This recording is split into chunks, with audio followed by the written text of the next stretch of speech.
بەناوی خدای گەورە میهرەبان سپاسان دەکەم بۆ ئامادەبوونتان ئێمە ئەمڕۆوەکو ئەندامانی دەستەی کارژێریانە بە پێویستمان زانانی ئەو کۆنگرێ ئەنجام بدەین لەبەرەوەی یانەکەمان بەڕاستی لە بارودۆخێکی زۆر خراپدایە لەو بارودۆخ خراپە ئێمە ئەو یان ئێمە وەرگرت و وەکو چۆن لە پێش انتخابات بەڵێنماندا بوو هەموو شتێک باش بکەین و ئێستاش لەسەر بەڵێنەکەی خۆمانین ئەو یانەیە بەرەو ڕوویەکی باشتری دەبین و لەسەر بەڵێنەکانی خۆشمان ماوینەوەتەوە چونکە بەڕاستی دروستبوونی هەموو تیپەکان ئەو ساڵ لە ئەستۆی ئێمەدا نەبووە کاتێک ئێمە کە بووین بە ئەندامی دەستەی گشتی بۆ ئەندامی دەستەیانە ئەو تیپانە هەمووی دروست کرابوو هەموو یاریزانەکان گرێبەستیان لەگەت کرابوو تەنها ئەوەی ئێستا لەسەر ئێمە بوو بتوانین چۆن یانەکە بەڕێوە بین بە شێوێکی باش بەڵام بەڕاستی لە سەرەتای هاتنمان تا ئێستا ئێمە دەست و پێمان قفل کرابوو نەدەمانتوانی ڕاهێنەرێک بگۆڕین نەدەمانتوانی یاریزانێک بگۆڕین دەمانتوانی تیپەکەمان بەرەو پێشتر بین ئێستا خۆشبەختانە لە کاتی گواستنەوەی یاریزانەکان دەتوانین گۆڕانکاری بکەین و یەکێک لەو گۆڕانکاریانێک کە ئێستا ئەنجاممان داوە ئەوەیە کە ڕاهێنەرێکمان هێناوە نەزار مەحروز ئەویش پێشتر هەر ڕاهێنەر بۆ لە ساڵی 2011 لەگەڵ یانەکەمان بۆ و پاڵەوانی خولی عراق بوون و دووەمی ئاسیاش بوون ئەوە یەک لە ئەنجامە باشەکانی دایکمان جگە لەوەی ئێمە لە ناو ئەندامانی خۆمان چەند لیژنەیەکمان پێکەینەوە لە برایانی خۆم لەو لیژنەی پێداچوونەوەمان هەیە لیژنەی سەرفمان هەیە لیژنەی ڕێکاریمان هەیە زۆربەی لیژنەکانمان وا دروست کردووە هەموو ئیش و کارەکانی ئێمە بە لیژنە بێتن بۆ ئەوەی بە شافافترین ڕێگادا بڕۆین هیچ کارێک نەبیتن لە ئەندامەکانی نادی هەست پێنەکەنویان ئاگادار نەبن هەموو ئیشەکانی ئێمە لە هەموو ئەندامانی ئێمە ئاگاداری هەموو ئیشەکانی هەر ئیشێکرابی بە کۆی دەنگ بڕیارمان لەسەردایە هەر ئیشێک نەکرابیتن بە کۆی دەنگ ڕازی نەبووینە لەسەر بکرێ بۆیە پێمان خۆشە ئەو بەڵێنێک کە پێشتردا بوومان پێشی هەڵبژاردن ئێستا ئەو بەڵێنێش بە جەماوەری خۆمان و بە شاری هەولێر و بە هەموو کەسێک دەدەینەوە یانەکە دەگەینە دۆخێکی وا باش ببێت بە دۆخێکی نمونەیی چونکە بەڕاستی ئێمە لە مەسئولیت ڕناکەین و ئەو مەسئولیتی ئێستا لەسەر شانمانە ڕاستە زۆر قورسە ڕاستە تیپێکمان لە بەردەستە خۆمان دروستمان نەکردووە ڕاستە هەموو یاریە جیاوازیەکانیش کە هاتوین دروست کرابوون و لە ناو یاری بوون و ئەسڵەن چەند یاریەکشان کردبوو بەڵام ئێمە تەحملی هەموو شتێک دەکەین و بەرگە دەگرین و بۆیە بە باشی دەزانم ئەمینی مالی خۆمان ئاڵاخان لەسەر ئەوەی یەک لە خاڵەکانی نادی باز بکاتن کە داهاتمان چۆنە و چەندمان هەیە داهات و پارەکان چۆن سەرف دەکرێت و لەکوێ دێتن و چەندمان داهات هەیە و خەرجیمان چەندە و چەند قەرزدارین و ئەو کریانێک کە پێشتر وەرگیراون چنە هەموو شتەکان پێم خۆشە لەبەوەی بە وردەکاری بابەتەکە باسکاتن لەبەرەوەی ئەو بۆ خۆی ئیشەکەی خۆیتی و بەلای منەوە سپاسان دەکەم و زۆر بەخێر بێن لەسەر ئیزنی هاوکارانم ئێمە وەکو یانەی هەولێر کە داهاتمان هەیە و داهاتەکەمان کە لە چەند شێوازێک دابش بووە یەکێک لە داهاتە سەریکەکانمان کە نسبەیەکە لە مۆڵ وەریئەگرین ئەو نسبەیەش کە ناکاتە نیوەی خەرجیەکانمان بۆ مانگێک نەک ساڵێک ئێمە وەکو یانەی هەولێر ئەو نسبەیە کە لە مۆڵ وەریئەگرین ئەو نسبەیەش نسبەیەشی کەمتر لەوە وەکو قەرز لێمان ئەجێڕێتەوە هەموو مانجێک کە قەرزی کۆنەوە بۆ ئێمە ماوەتەوە بە کۆی گشتی ئەو داهاتەی کە ئێمە وەری ئەگرین بەو مۆڵە و بەو چەند دوکانانەی کە لە یانەکە هەیە کە ئێوە شاد حاڵی ئەوەزان کە دوایەوە کاکدیدار وەکو لیژنەی بەداداچوون بۆمان باسەکە کە چەندێکیان پێشێکی وەرگیراون یا ئەوردەکاریەکان لای ئەوە بەڵام بە کۆی گشتی داهاتی یانەی یادی هەولێر 100 میلیۆنە ئەوە کۆی گشتیان داهاتەکەمانە بەڵام ئەو 100 میلیۆنە کە دەکاتە خەرجی مانگانەی ئێمە لە مانجێکە 170 میلیۆن بەس خەرجیمانە بە دابینکردنی ڕاتب و مەسروفاتی ناویانە کە بۆ هەر مانگێک ئێمە 70 میلیۆن قەرزار دەمێنینەوە وەکو قەرزی کۆنیش کە لەسەر ئێمە ماوەتەوە نزیکەی 4 میلیارد قەرزارین وەکو یانەی هەولێر کە قەرزی بۆندی یاریزانانە و هەروەها قەرزی دوکان و ئوتێل و ڕێستۆرانتە کە لەسەر ئێمە ماوەتەوە و هەروەها جەلیل زێدان کە مدەڕیبی گۆڵپارێز بوو ڕاهێنەری گۆڵپارێز بوو کە شکاتی لایەنەی هەولێر کردبوو و ئێمە 110 میلیۆن قەرزاری جەلیل زێدان بووین کە بە گفتوگۆیەکی زۆر و بە هەوڵێکی زۆر توانیمان ڕازی بکەین کە 70 میلیۆن بدەینە جەلیل زێدان و کە یانەکەمان دانە بەزێتە پلەیەک ئەیوبەدی شۆش کە ئەویش هەر ئێمە قەرزاری ئەوین شکاتی لێ کردوین و ئەویش کە قەزیەکەی لێبردوینەوە کە بەم نزیکانە ئەویژە بێ 390 میلیۆن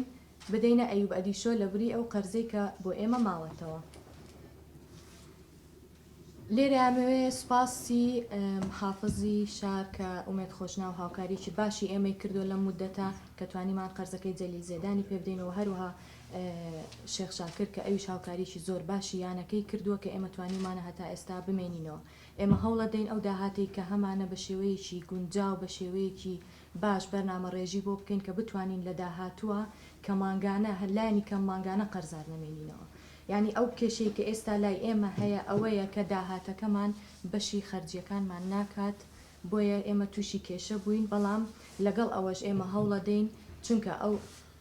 تیپانەکە دروست کراون، ئەو شتانەکە دانراون، سەیری داهاتەکە نەکراوە ئەو تیپانە دروست کراوە، بۆیە ئێمە ئێستا لەو کێشەیەیان. بەڵام هەوڵ دەدەین لە داهاتوێکی نزیک بە ماندووبوونی هەموو لایەک و بە هاوکاری لایەنی کە بە تایبەت حکوومەت پێویستە هاوکاریی باشی ئێمە بکات، چونکە ئێمە نەهاتووینەتە سەریانەیە کە لە سفرەوە دەست پێ بکەین بگرە لە سالە 4 ملیارەوە دەست پێکەین. ئێمە ئەوەندە قەرزەمان لەسرە جگەلەوەی کە هەموو مانگێکیش خەرزێک بۆ ئێمە ئەمێنێتەوە. سوپاستانەکەم ئێستاش کاتیدار لەسەر وەکو لیژنەی بەدوادا چوون باسی ئەو کرایانەکە کە پێشێکی وەرگیراون. بنای خوای گەورە و میهرەبان، پێشەچی غەمبارین بەو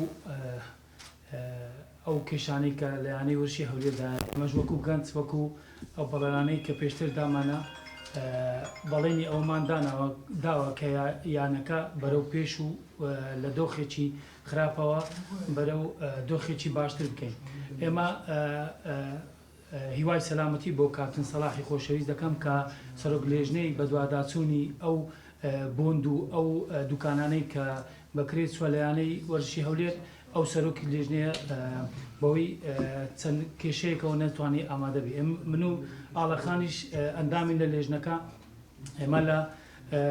لە ڕێستۆرانتی تودێوە دەست پێ دەکەین کە 2 ساڵ پارەکە وەرگیراوە نزیکەی 21 دەفتەر و 60 وەرەقەیە. ئەویش بۆ ماوەی 2 ساڵە کە پێشتر وەرگیراوە. ئەوە لە داهاتەکەی ڕێستۆرانتی وەکو یانەی وەرشی هەولێر کە ئێمە هاتینێ ناویانەیە ئەو سوودەمان لێ وەرنەگرتووە. دوکانی ژێرپێژەکە لە هۆڵی لە جوانی بوو کە پێشتر ئێستا درایتۆ بەکرێت چووە، ئەویش بەکرێ داچۆ بۆ ماوەی 19 مان کرێکە لە وەرگیراوە کە تقریبا نەک تقریبا هەڕێک 7,000 دۆلارەواتە 7 وەرەقە. یاریگای 7,000 دۆلار بۆ 7 دەفتەر دۆلار. یاریگای بچوو کراوە کە 24 ملیۆنی پێشەچی وەرگیراویش بۆ 2 ساڵ چەند مانگەکە ینی بەسەری داچووە. ئەوەی دەمینێ ئێمە دەبیت ڕاوەستین ئەو بۆندانە هەتا تەواو دەبێت ئیسفادە لە سوود وەرگرین لەو بەکرێدا چوونە. قەرزی یاریزانانی پێشتر باسی کرد ئاڵەخان نەجیب سەباح کە مانگانە 3,000 دۆلار وەردەژێت. دوکانێک هەیە کە بۆ کەلوپەلی وەرزشی بەکرێت چووە، بەڵام هۆکارەکە نازانین نزیکەی 2 ساڵە هیچ کرێیەکی نەداوە. ئەوانە هەموو تەسیر دەکات، هۆکارن لەسەر بژێوی بەڕێوەبردننی یانە دوکان. ئەو ساڵێکی تاوە تقریبا 2 ساڵە زیاترە نەدراوە. 2 دوکان هەیە لە بڕی قەرز دراوتەوە، قەرزی خاوەن قەرزەکان، ینی ئەمەش لەو دوکانەیە هیچ سوودێک لێ وەرناگرین. دوکانێکی هەیە ئێمە هەموو دوکانەکان بە ژمارەیە هەتا ئێستا بە دوواداچووندا دەکەین ژمارەی 5 دوکان بۆند و شتەکە نابین کە لە واقعیشدا دوکانەکە هەیە. ئێمە هەموو دوکانەکان بە ژمارەیە لە 1 تا 6، بەڵام دوکانێک لە دوکانەکان نەبوون دیارە و نەڕەقەمەکان. ئەمەش هەتا ئێستا بە حقیقەت تەمەنەکەمان بچووکە لە ناو یانەی وەرشی هەولێر، هەتا دەیدۆزینەوە و بۆ ئێوەی خۆشەویست ڕادەگەینین. ئەوەی کە لە لێژنەکە بوو بەڕێزان برادرانی دەستەی کارژێر ئەو لێژنیاندام ئەوە واقعەکەیە تەنیا تابلە مۆڵە ئێمە وەریش دەگرین، سوود لە کرێیەکە وەردەگرین. ئەویش سوودەکە بە تەواوەتی نییە. ئاڵاخان باسی کرد مانگانە ئێمە قەرزار دەبینەوە لەسەری بەس کری تابلۆ مۆڵ دەتوانین بڵێن بەس موچەی تیپی خولی عێراقی پێدەدرێ و بە نەقسەوە سوپاسان دەکەم بۆ گوێگرتان جەنابشتان حڕن بۆ هەرچی پرسیارێک پرسیارێکتان هەیە بە لە خزمەتتان دەبێت. دكتور بس ممكن ملخص بالعربي؟ ملخص مختصر. بسم الله الرحمن الرحيم. احنا كاعضاء لاداره النادي اربيل استلمنا النادي قبل شهر ونص، وجينا على الواقع الاداره مو بدينا بالصفر، اصلا بدينا بناقص 4 مليارات. وهسه حاليا وضع النادي يعني مو زينه، واحنا نتمنى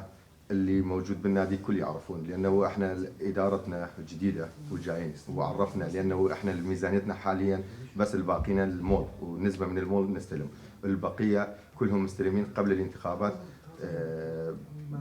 قبل الانتخابات مستلمين الايجارات مال المحلات ومال المطعم، وسنتين مستلمين مقدما. شكرا. فرموك. دەستان خۆش بێت دکتۆر وەلید. من محەممەد کارێزی پەیامنێری وەرزشی لە تۆڕە میدیای ڕووداوە. سێ پرسیارم هەیە. پرسیاری یەکەم دکتۆر وەلید، ئێوە وەکو دەستەی کارجێڕی یانی وەرزشی هەولێر دەڵێن ئێمە 4 میلیارد دینار قەرزارین. ئەگەر هاتو حکوومەت هێرێمی کوردستان هاوکاری نەکردێن یانەوەتە مەسەلەن کێشەکانتان چارەسەر کرا بەردەوام دەبن ئەنداواکاریتان چێ؟ ئەوەیە. دوو، سەرپەرشتیاری خولی نایابی کوردستان هەولێر وەزعی زۆر خراپە، ناباتەوە. سەبەب چییە؟ ڕاهێنەرتان دەخستەوە، سافێکی تازەتان هێناوە. برو لە هەر ڕاهێنەرێک دەکەین دەڵێ ئێمە تیپەکەمان ئەو تیپە نییە کە بەشداری خولی کوردستان بکەین، هەمووی منداڵە لەگەڵ ڕێزم بۆ سەرجەم یاریزانە بە ڕێزەکان. کاک ئەحمەد جەنابشت سەرپەرشتیاری تیپی خولی عێراقی، ئێستا سافێکی ڕاهێنەری تازە هاتۆ پاشکەمێکی دیکەوان قسە دەکەن. هەولێر ئێستا لە پلەی خواری و ڕیزبەندیە، هەموو هاندەران زۆر بەڕاشکاوە بێتاقەت بوون لەو وەزعە بە شێوەیەک هاتووە دەڵێن ئێمە و پێکهاتەیەمان ناوێت. پلانی ئێوە چییە لەبەرەوەی هەولێر ئەگەر وا بڕوادا دەبەزێت؟ سەرەتا سپاس بۆ پرسیارەکەت. ئێمە بۆیە ئەو کۆنگرێمان کردووە بۆیە ئەو واقع حاڵێکە لە ناو یانەکەماندا هەیە بیگەینی بەلایانی پەیوەندیدار بە ئێوەی بەڕێز بە جەماوەری خۆشەویست، چونکە بەڕاستی دانەوەی قەرز بە ئێمە نادرێتەوە. ئەگەر ئێمە چاوەڕێ بکەین 4 میلیارد قەرز بدەینەوە، ئەماگەر ئەو 4 ساڵە لەسەر یەک ئەندامی دەستەی کارجێڕی بین داهاتەکەمان هەر 4 میلیارد کەمتر دەکاتن. ئەگەر 4 ساڵان بەشداری خولی عێراق و خولی کوردستان و هیچ یاریەک نەکەین داهاتەکەمان ناکاتە 4 میلیارد. ئەو 4 میلیاردە کە قەرزداران دەبێت لیزنەیەک بێتن ئیسلام و تەسلیم بکەن، ئەوان بڕیان لەسەر بدەن، ئێمە بیدەینەوە ئەوان بیدەینەوە. ئەگەر ئێمە بیدەینەوە ئێمە پابند نابین بە دینارێک قەرز بکە پێشتر کراوە، لەبەرەوەی ئێمە تەحملی ئەو مەسئولیاتە دەکەین لەو ڕۆژێک کە دەست بەکار بووین لە 11 دەست بەکار بووین یان لە 11 دەست بەکار بووینە تا ئەم ڕۆژە. بۆ بەرچاوڕوونیشتان ئێمە لە نزیکەی لە ماوەی 27 ڕۆژدا توانیمانە 2 موچە بدەین کە داهاتەکەمان نیوەی خەرجێکەمانە. بۆیە لەبەرەوەی بە شێوازێک کارمان کردووە، داهاتمان خەرجیمان کەم کردووە لە ناو یانە، چونکە هەندێک پارە دەدرێت بە یاریزانێک یاخود بە ڕاهێنەرێک یاخود بە هەر کەسانێک پێمان زیادە ڕۆی بوو. بەڕاستی ئەمە لە مودەی مانگێک زۆر گۆڕانکاریمە لە ناویانە کردووە، بەڵام نەمانویستە سەرتاسەری بێتن بە جوێرەی پێویست هەر گۆڕ کەم و کوڕێک لە هەر شوێنەکە بێتن ئێمە چاچی دەکەینەوە. پارەدانەوەکە دەبێتەوە سەر لیزنەیە کە لە پارێزگارەوە دێت، لیزنەیەک لە بەروبەرایەتی گشتیەوە دێت، لیزنەیەکش لە مالیەوە دێتن. بەڵێ داواکاریمان کردو لیزنەش پێکاتوو، بەڵام ئێمە نەگەیشتبوونەوە ئەنجامێک کە چەند قەرزدارین. بەڕاستی لەبەرەوەی محاسبەکانی ئێمە ژمارەیەکانی ئێمە هێشتا خەریکی دەهێنانی قەرزەکان، چونکە ئەو قەرزانەی ساڵێک و 2 ساڵ نییە، ئەو قەرزانە زیاتر لە 8 ساڵ و 9 ساڵە. بۆیە هەندێک قەرزی احتیمالە کۆم بیتن هەر نەژدرێتەوە، بەڵام هەموو کاتێک ئەگەر یاریزانێک دەبینین دێتە پێش چاومان دەڵێ ئێوە ئەوەندە قەرزاری منە، من ملتەزم نیم بە قەرزێک کە یاریزانێک 10 ساڵ پێش ئێستا قەرزی لە ناو نادیماییان 5 ساڵ یان 6 ساڵ. بۆیە پێویستە ئەو لیزنەی کە لەو شوێنە بەڕێزانەوە دێتن پێویستە ئەوان بڕیان لەسەر بدەن و ئەوان یەکلای بکەنەوە. ئیزافی بۆ قسەی دکتۆر، ئێمە چەند یاریزانێکی کەشمان هەیە کە بە هەمان شێوە بۆندیان قەرزارین، ئەو یاریزانان هەتا ئێستا شکاتیان لە ئێمە نەکردووە. ئەگەر بێت و ئەوانی شکاتمان لێ بکەن کە ئەوەژە بێتە کێشەیەکی کە بۆ یانەکەمان هەروەکو جەلیل زێدان کە شاید حاڵ بوون بۆی کە شکاتی لە ئێمە کردو، ئێمە ناچار بووین ئەو بڕەپارەیان بدەینەوە. چەند قەرزێکیکەی ئەوامان لەسەرەکە تا ئێستا شکاتیان لێ نەکردوین. ئەگەر ئەوانە شکات بکەن بڕی ئەو 4 میلیارە زۆر زیاتر دەکاتەوەی کە ئێستا ئێمە باسی دەکەین. سپاس کاک محەممەد. سەبارەت بە تیپی خولی کوردستانی یانەی ورشێولێر بەشدار بوو لە خولی نایە، بە حقیقەت ڕاشکاوانە قسە دەکەم لەگەر ئەو پەلی ڕێزم بۆ ستافی پێشووتری ڕاهێنەران کاپتن خۆشناو کە پێشتر لە ستافی ئیدارەی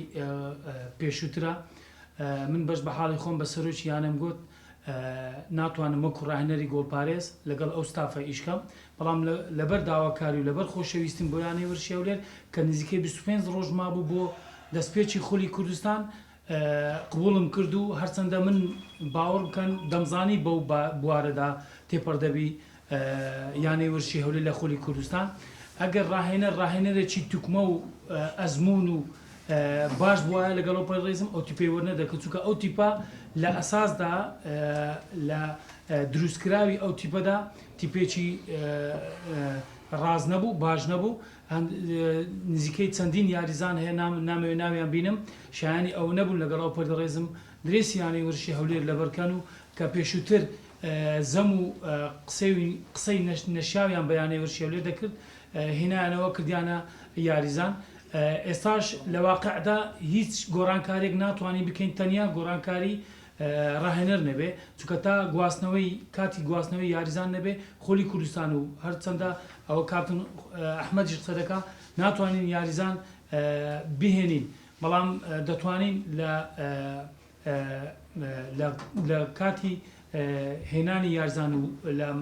قۆناغی دووەم توکمەکە بەڵێنتان پێدەین توکمە بکەین یا فەریقەکەمان و ئەنجامی باشتر بێ بەدڵی جەماوەەر دەبێت. کاک محەممەد من تەوان سوپاسان دەکەم کە ئامادەبوون حەز دەکەم وەکو کاپتن نزار هات ئەمن ئەو پرسیارانتان بە تەفاسیلی جواب بدەمەوە ڕوونکردنەوەی بە تەواوی لەسەر تێروتەسەی لەسەر تیپەکە لەسەر چۆنێتی دروستکردنی لەسەر گۆڕانکاریەکان لەسەر ئەو پلانەی داهاتوو هەمووتان باز دەکەین. بەزێک تۆجان بەستان خۆش بیت مەترسێک لە سیانەی هەولێر هەبووە گەرە و قەرزانەی کە یاریزانەکان شکال لەیانە هەولێر بکەن قەرزەکان نتوانن بدەنەوە یانەی هەولێردا دەبزێت پلەیەک تا دوو پلە ئەو مەترسێک لە سیانە هەولێر ماوە بەڵێ یەک لە نمونونەکان ئەیوەدی شوێیە شکایەتەکەی کردووە و لە تەراخیسی شلێمانی بردوێتەوە بەڵام ئینسانێکی باشە دیارە تا ئێستا چاوەڕێ کردووە مودەکەشی لە بیدایەتی سەرەتای ساڵی تازەیە دەبێت یان داینیشێنین گفتوگوی لەگەڵ بکەین یان بە شێوازی ئەقسات پارەکەی بلینەوە یانش دەبێت یەک دەفع بدین یانش بڵێن نایدینەوە نادێکەمان بێتەوە دەرجێ ئێمە بەڕاستی ئەو قەرزانەکە باسی دەکەین پێم وابی ئەیوەدیشەی 2015 یعنی چەند ساڵێک پێش ئێستایە ئەو بۆ خۆی لەسەر نادی ڕاوەستایە فەرمی ئەو قەرزەی لەسەرمان بە یاریزانەکان وابزانم کاگرەوی ناگەدارە هەمووی 2004 وابزانم قەرزی نادیێ ئێستا بەس قەرزێکی ئەخلاقی مایە ئەگە پارەمان هات دەتان بیان دێنێ بەس کە شکایەت یاریزانەکان ناتوان شکایەت لە نادیێ تەنها ئەیوبەدی شو لەبەرچی کاپتن چونکە ماوەکەی بەس قانونێک لە اتحادی عراقی 2 ساڵ بەسەردا بڕۆ ناتان شکایەت بکە یاریزانەکانیش هەموو 7 کەسمان بردووە تەنها ئەیوبەدی شو مشکلەی بەدی شو هیچ کەمان نەماوە حسين محمد لكناوي كام دوك سيارة هيك لو أنا كباز لو ده كان 4 مليار قرض دارم بدل لوج ما جانا 7 مليون قرض زارش تذكرت السريانة لحالتي ويكوا باردوخ كبر شيء بردوام وهلوستان سيدا بيتم وخالد دوميش بيرتان لو كردوتو كوا داهات ويانا كزياد كان هروك ديزاين كوا لسبونسراتي سيردريس سبونسراتي بنائية رجال يعني زود بابت هيك كوا دەکرێت داهاتیانەکەی پێ زیاد بکرێ هەوڵتانداوە بۆی کە داهاتیانەکە زیاد بکرێ و پرسیارشم بۆ کاتمەوەفق چەند ڕۆژێک پێش ئێستا تیرپشتی خولی لاوانی نایبی عراق ڕاکێشرا ئێوە بە چیتی پێ بەشداری دەکەن ئایا لە کاتێکدا کەوا دەڵێن ئەو دۆخە قورسەی بایدارایی کەوتۆتە سەریانێ ولێت لە هەمان کاتدا تیپەکە بەشداری خولێکی عراق دەکا کە دەبێت سەردانی یاریگاکانی تری عراق بکە ئایا لە هەردوو خولی تاس پێگەیشتوانی لەوان بەشداری دەکەن یاخود ئامادەکاریتان بۆ خوێندن پرسیارەکەی جەنابەت دوو پرسیار بوو بە شێوەیەک بۆ گەر ئەو 7 میلیۆنە ئەگەر ئێمە هەموو مانگە قەرزار دەبینەوە هەڵوێستماچی دەبێت ئێمە هەڵوێستمانەوەیە ئێستا خۆمان دەتوانین بەڕێوە بین ئەگەر حکوومەت هاوکاریەکمان بکات تا کۆتایی وەرست لەبەرەوەی ئەو تیپەکە دروست کرایە بەڕاستی تا ئێستا ئێمە مەسئول نین لێ بەڵام لە دوای مانگی یەکەوە لە ساڵی 2022 ئەو کاتی دەتوانین مەسئولیتەکەی ئەو تیپەی لە ئەستۆی خۆمان بگرین لەبەرەوەی گۆڕانکاری 100% لە تیپەکاندا ڕوودەداتن بۆ ساڵی دابێ ئێمە بە پلانێکی تۆکمەیشە دەکەین بە جوێرەی میزانی خۆمان بە جوێرەی ئەو ئیشانەی کە دەکەین کە دەڵێ دەتوێت داهاتان زیادکەن بەڵێ ئێمە تا نهاتی کۆتایی ئەو ساڵە سپۆنسەری کۆڕک تیلیکۆممان لەگەڵ بووە نەماتوانێت هیچ سپۆنسەرێک بینین بەڵام لە دوای ساڵی 2020 ئینشاڵڵا لە سەرەتای ساڵی 2020 لەگەڵ 22 لەگەڵ سپۆنسەری کۆڕەکتری کۆمدا دەنیشینەوە ئینشاءڵڵا بە یانەکە بە سپۆنسەر دەکەین و سپۆنسەری دیکەش هەر هەنا ئینشاءڵڵا داهات یانەکەمان بە شێوەیەکی بەرچاو زیاد دەکات جگە لەوەش ئەمە موقعێکی تەنیشت هۆڵی داخراوی شەید فرەنسۆمان هەیە ئەویش یعنی بە بەرنامە پێشی خۆمان ئەندامانی پێشووتر ئەو بەڕێزانی پێشووتر لەگەڵمان بوونە لە ئەندامانی نادیبوونە ئەوان بە شێوەیەکی جوان ئیسtisمارەکان بە بەرهێنەرەکان دایتە پارێزگاری هەولێر چاوەڕێی ویش دەکەین ئەگەر ئەویش بە بەرهێن بکرێتن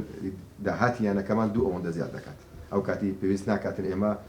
وەک پێشتر پێشی هەڵبژاردن دەمانگوت ئێمە لە زیاتەوەی پارە لە حکوومەت وەگرین داهاتیش دەدەین و بەڵکو زەری بەشماری وەرجێتن ئێستاش لەسەر هەمان قسەی خۆمانی ئەگەر ئەو وەبەرهێنانە ئیشی خۆیان بکەن و ئەو قەرزانە لەسەر ئێمە نەمێنێتن ئەمە بە سپۆنسەرکردنی یانە بکەین پارەمان زیاد دەکات کەم ناکات بەنسبەت پرسیارەکەی جەنابەت کاکسێن طبیعی ئەمە هەر تیپەکمان ڕاهێنەر و ستافی خۆی جیاوازە تیپی تازە پێگەیشتوانمان لە خولی کوردستان بەشداری دەکات تیپی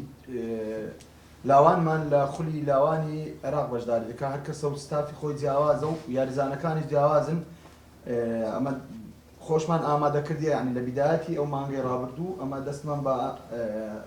ئامادەکاریەکی باش کردی و تیپێکی زۆر باششمان تۆکمە و حاضر کردیا ئیشاڵڵا ئەو تیپا بەڵێ نیشتان پێ بدەم ئەو تیپا کە لە تازە پێگەیشتوانیش تەبعاان ئەمن وەکو سەرپەرشتیار لە لاوانیش دەبێتە تیپی دواڕۆژ یانێ هەولێر یعنی ئەو پلانەی کە دامان ئەمە دەستەی کارجێڕی بەگشتی هەر هەمومان تەختیتەکی جوانماندانە ئیشاڵڵا پاشی 2 ساڵی دی 3 ساڵی دی پێویستت بە یاریزانی دەرەوە نابی ئەگەر ئەمە ئەو پلانەی دامان ئیشاڵڵا جێبەجێ دەکەین و بەڵێ نیشتان پێ دەدەین بەڵام یاریزانەکان زۆربەی خۆتان لایەنەکان ترات زۆربەی زۆری خۆمان تەنها دوسێ یاریزان نەبی لەگەر ڕاهێنەرش خۆتانی لەگەر ڕاهێنەرش قسەمان کردیا کاکمەرجی خۆتان ئەویش دەبێتە ملکی خۆی لە خۆملکی شاری هەولێرە 2000 شاری هەولێر جیاوازە نادەردری جیاواز قەیناکە هەموو شاری کورد ئەمەندێ ئەوانیش ماف خۆیان یاریزانە و نادەتیانە هەولێر بە خواستن دەیلات کاک قەهار با ماشتەکان تێکام نەکرد تێکارمان نەکرد با ئەوە لە بۆ خولی عێراقا چ لە لاوان چ لە خولی عێراقیش زۆربەی زۆر یاریزانەکان کە خۆمانیش جەنابیشت و ئەمنیش هەموو یاریزان بووینە تەمەنای کردێ لەیانی هەولێر یاری بکە هەنی ئەوە شتێکی ئاشا هەڵنەگرە بەڵام لەو بابەتەی یاریزان ئەمە دەینین کە مستەقبەلی لە بۆ مستەقبەلی هەولێرەیە تێگەشتی دەمانوێت لە مستەقبەل تیپێکی تۆکمە دروست بکەین بە نەتایجێکی باش ئینشاڵڵا دکتۆر وەلی هەر ئیزافە لەسەر قسەیوانە ئەو گرێوەستانی کە کرا و بابەتانی پەیوەندی بەوە بەرهێنان یانەی هەولێر هەیە لە دەوروبەری یاریگا ئەوەی کە باسان کردیانی ئەوەی کە تێبینیم کە لە قسەکانی جەناب ئەڵەخان و کاتیداری ئەوەیە کە ئێستا پێتان وانی ینی ئەگەر دیڕاستەی ئەو گرێبەستانە بکرێتەوە دەتوان داهاتی ناگرێکە زیاد بکەیان ڕەنگە و خۆتان بەڵێن کاتین دیدار باش کرد کۆمەڵە گرێبەستکرایە داهاتەکەی دیانێ یان پێتانوانی پێداچون و بکرێتن دەتوانن یانەکە بە قۆناغێکی داهاتی زیادکەوەی کە خۆتان دەبین دوو ئەو 4 میلیۆنە قەرزەت چی یانی ئەو بەشێکمان زانیمە ملیارە بەشێک زانیمان یاریزان و ڕاهێنەرە ئەوەکانی ترچیە بابەتەشترەوەیە پێم وایە کتابتان کردووە کە حکوومەت هاوکاریتان بکات چەند مەرحەلەی باشی بڕێوە گەیشتە چی ئەوەندەی کە هەبیتن کە بۆی هاوکاریگەر تۆزێک لەو دۆخە خۆتان ڕزگار بکەن ئەو بۆ بەرهێنەری جەنابەت باسی دەکەی ئێمە لەگەڵ جەنابی پارێزگار بە ڕێزمێت خۆشنا قسەمان کردووە ئینشاڵڵا لە داهاتوێکی نزیکدا جێبەجێش دەکرێتن پەرێ پێ دەدرێتن ئەوە یەکیان دووەمیان پرسیارەکەی جەنابەت پێداچوونەوە بەڵێ نزنەی بە دووە داچوونماندانەیە پێداچوونەوەمان کردیا زۆربەی گرێبەستەکان دەتوانین دەستکاری بکەین و پێداچوونی بکەین و سەر لە نوێ گرێبەستیان لەگەڵ بکەینەوە ئەوەی لە گرێبەستەکەی ئەکید سوودی دەبێتن ئەگەر سوودی نەبێتن ئێمە خۆی بەجێ دێڵینەوە لەسەری دەڵین بەڵام دەبێت سوودی هەبێتن چونکە گرێبەستەکان بە شێوەیە کراوە دەتوانین زۆربەی کات بۆیە ئێمە شعبێکی قانونیمان دروست کردووە لە دوای ساڵی 2022 لە سەرەتای ساڵی 2022 دەست بەکار دەبن ئەو شعبە قانونیە لە چەند 4-5 کەسی ڕاوێژکاری یاسایی زۆر باش پێکاتون هەموو کێشەکانی ما ئەو لیژنە یاساییە جێبەجێ دەکات بۆیە من هەر شتێک لەسەر یاسا باسی بکەم لەوانەیە اختصاصی من نەبیتن بەڵام کە 4 ڕاوێژکاری یاسایی دێن ئیش و کاری خۆیانە بە دوواداچوون لەسەر هەموو گرێبەستەکان دەکەنەوە سەر لە نوێ بنیاد دەنێنەوە پرسیارێکی دیکەشکە ئەو 4 ملیارە وەکو بەڕێز کاک محەممەد باسی کرد ینی ئێمە کورد پەروەردەیەکی جوان کراوی بەڕاستی چونکە یاریزانە کوردەکانمان کاتی خۆی هەرچی لە یاریزای تۆپی پێ تۆپی بالە بووە تۆپی دەست بووە ئەوانەی کە گرێبەستیان هەبووە یانەکەمان پاریان نەبووە بەڕاستی شکایەتێکیان لە ئسکاڵایان لە یانەکەی خۆمان نەکردووە خۆیان هەتا خۆلی کوردستانیش ینی بۆ ئەوەی خۆیان بە خاوەن ماڵەکە زانیوە ئەوە ڕاست دەکات کاک محەممەد دەڵێتن مەسەرەن ئەگەر 2 ساڵ قانونێکی لە اتحادی عراقی دەڵێ ئەگەر 2 ساڵ ئەو یاریزانیانە خود ئەو ڕاهێنەریان هەر کەسێک ئەگەر سکاڵای لەسەر تۆمار نەکرد حەقەکەی دەسووتی حەقەکەی نامێتن بەڵام ئێمە وا پەروەردەکراوین قەت سکاڵە لە یانەیەک ناکەین کە یانەکە بێ خۆمان بزانین بەڵام بە شێوەیەکی فەرمی بە شێوەیەکی ئەگەر وەکو واقعیانە بیر بکەینەوە قەرزێکە لەسەر ئێمە چونکە ئەگەر یاریزانە قەرزداری بین ناتوانین بڵێن قەرزدارینە ئەو واقعەکە ئێمە قەرزداری بەڵام دەشتوانی نەیدەینەوە ناتوانین نەیدەینەوە بەڵام ئەگەر ئەمە باز دەکەین دەڵێن ئەو 4 ملیاری یان 3 ملیار و نیوە بۆ ئەوەیە هەمووی دەتوانین نەدێەوە دەتوانین نیوەیان نەدێەوە جگە لەوەش ئێمە مەسەرەن ڕێستۆران هەیە کە نانیان لێ خواردە زیاتر لە 150 میلیۆن و 200 میلیۆنە هۆتێل هەیە لی خەوتون مەسەرەن یاریزانەکان زیاتر تەنها بەس یاریزان نییە یعنی حاڵاتی دیکەمان زۆرە مەسەرەن پلیتی تیارە هەیە مەسەرەن لەگەڵ خطوط زەوی عراقیە لەگەڵ خطوطێکی دیکەیە تەچیزاتی یاریزانەکانی ئەوانە هەمووی ئەوانە دەبی بدرێنەوە وەسە وەکو یاریزانەکەی بەڵام جەنابەت مەسەرەن وا دانێ خۆت یاریزانی نادی هەولێر بووی لە 2015 گرێبەست کردووە گرێبەستەکەی تو نەدرێ ئەو کاتی لە دوای هاتنی تیرۆریستانی داعش و ئەوانە بوو نەمانتوانێت گرێبەستەکەی جەناب بدەنەوە جەنابشی شکایەتت نەکرێت چکە خۆت بە خاوەن ماڵەکە زانی و خۆت یاریزانی و یانێ بووی حەقێکت لەسەر من هەیە بدەمەوە بەڵام بە حکم و بە شکایەت ناتوانین لە منی وەدیەوە بەڵام ئەگەر پارە هەبوو دەبی مەفروزە پارەکەی یەکەم کەس ئیجەنام بدرێتەوە باسی ئەوەشی کردنەوەی هەندێکەکان یاوتان ناوە بۆ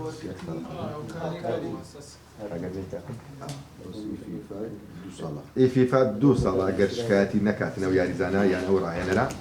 لە عراقیش 1 ساڵە چیمان کردووە هاوکاریەکمان داوا کردووە لە جێ مەبەستە ئینشاءڵڵا چونکە وەضعەکەش ئیوەی نییە ڕۆژێک فێزانمان بۆ دیە ڕۆژێک لە دەور بەرمان داعش دێتن بەڵاسی ئەمەش مڕاعاتی هەموو لایەک دەکەین و ئێمەش پێویستە